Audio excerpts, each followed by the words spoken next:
¿Has escuchado las palabras Chief Happiness Officer alguna vez?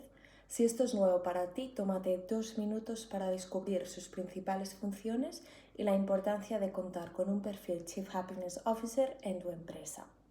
Y la primera pregunta que seguramente te viene a la mente es ¿qué es un Chief Happiness Officer?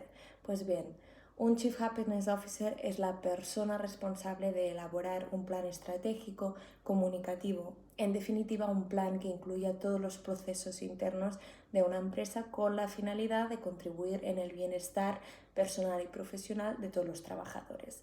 Dicho de otra manera, el Chief Happiness Officer es la persona responsable de ofrecer y facilitar a su equipo las condiciones y metodologías de trabajo que permitan el despliegue de sus fortalezas individuales y grupales para así promover el desempeño de metas sustentables y sostenibles.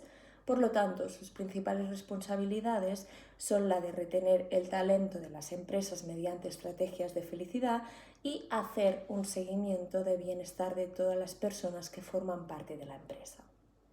Y la pregunta que te estarás haciendo es ¿por qué mi empresa necesita un Chief Happiness Officer? Pues bien, introducir este perfil te permitirá orientar la gestión hacia la toma de elecciones inclusivas, donde pueden surgir posibilidades para mejorar la calidad de vida de las personas, así como el mejoramiento de los resultados como consecuencia.